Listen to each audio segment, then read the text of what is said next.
Ronde de la divine miséricorde dans la divine volonté. Il y a un mois, j'ai travaillé sur une remise en forme d'une conférence du père Joseph Iannuzzi pour un ami en Jésus. Dans ce document, le père Iannuzzi cite un passage du petit journal de Sainte Faustine qui est le suivant. « Je désire que la fête de la miséricorde soit le recours et le refuge pour toutes les âmes et surtout pour les pauvres pécheurs.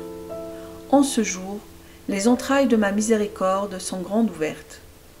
Je déverse tout un océan de grâce sur les âmes qui s'approchent de la source de ma miséricorde. Toute âme qui se confessera et communiera recevra le pardon complet de ses péchés et la remise de leurs peines. En ce jour sont ouvertes toutes les sources divines par lesquelles se répandent les grâces qu'aucune âme n'ait peur de s'approcher de moi. Ces péchés seraient-ils comme l'écarlate? Petit journal 699. Il s'agit là d'une indulgence plénière, comme celle reçue au baptême. Pour ma part, j'ai fait pendant plus de 20 ans la neuvaine à la divine miséricorde, en suivant chaque indication de Jésus à Sainte Faustine. Mais je n'avais pas compris l'importance de l'indulgence plénière, reçue le dimanche de la miséricorde divine. Le père Joseph Iannuzzi compare cette indulgence à celle que l'on reçoit au baptême dans ces termes. Lorsque vous recevrez le baptême, comme enfant ou comme adulte, tous vos péchés ainsi que les peines dues pour vos péchés, qu'ils resteraient à purger au purgatoire, sont effacés. Si vous mourrez immédiatement après le baptême, vous allez directement au ciel sans passer par le purgatoire. Cependant, si plus tard vous allez vous confesser, recevant cet autre sacrement de la réconciliation, la peine due par le péché n'est pas retirée. Seuls les péchés sont enlevés.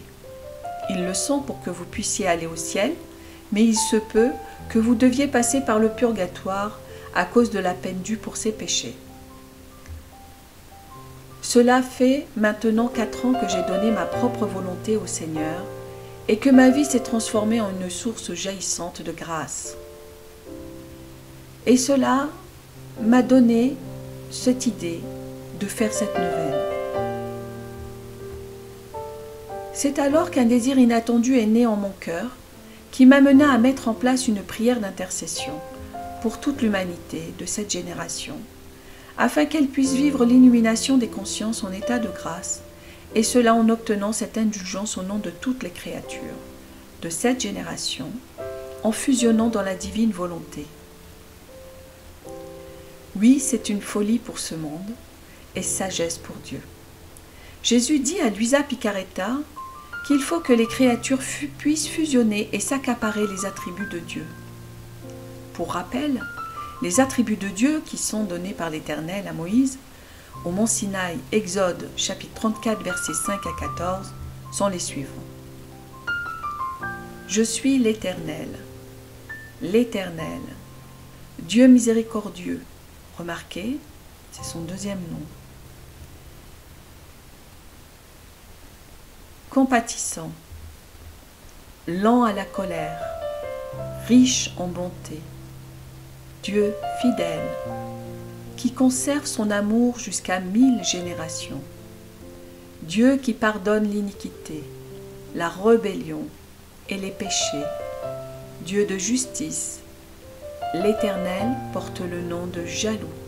Il est un Dieu jaloux. L'Éternel des armées. Il y en a bien d'autres qui sont révélés par Jésus lui-même dans les évangiles, et notamment le plus beau que l'on connaît tous aujourd'hui, notre Père, l'Éternel. Pour l'aider à sauver les pécheurs de toutes les générations, il nous fait le don des dons, celui de la divine volonté, préparé pour notre génération humaine. Ce don consiste entre autres à faire un échange de volonté, pour que la suprême majesté appelle les créatures à revenir à la place, au rang et au but pour lesquels elles ont été créées par Dieu. Cependant, avant d'arriver à cette restauration, il y a quelques étapes à suivre. La première est la conversion de toute l'humanité de toutes les générations. La deuxième est que l'humanité de cette génération soit en état de grâce. Et enfin, préparer l'humanité de cette génération à vivre l'illumination des consciences en état de grâce pour sauver avec Jésus toutes les âmes de cette génération.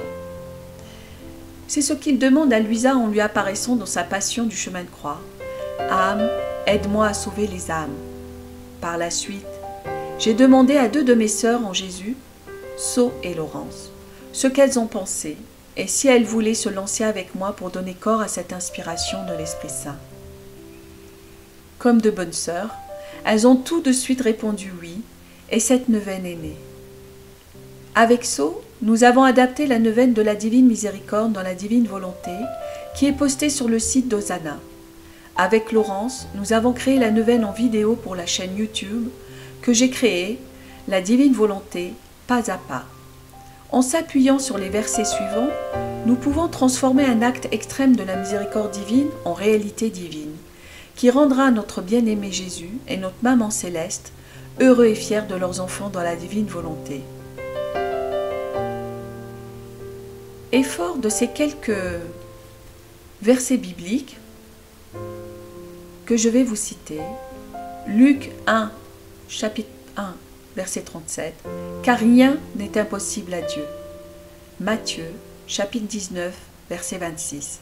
« C'est à cause de votre incrédulité, leur dit Jésus. Je vous le dis en vérité.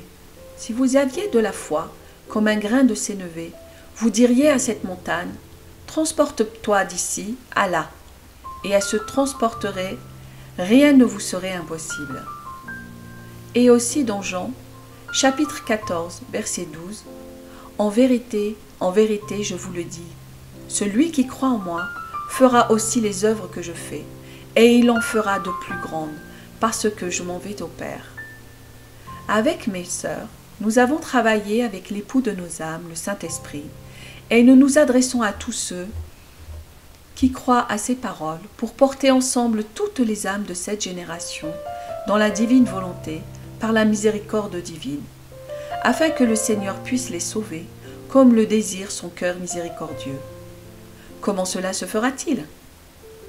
Nous faisons la neuvaine et au nom de toutes les créatures de cette génération, nous les plongeons dans le cœur miséricordieux de Jésus.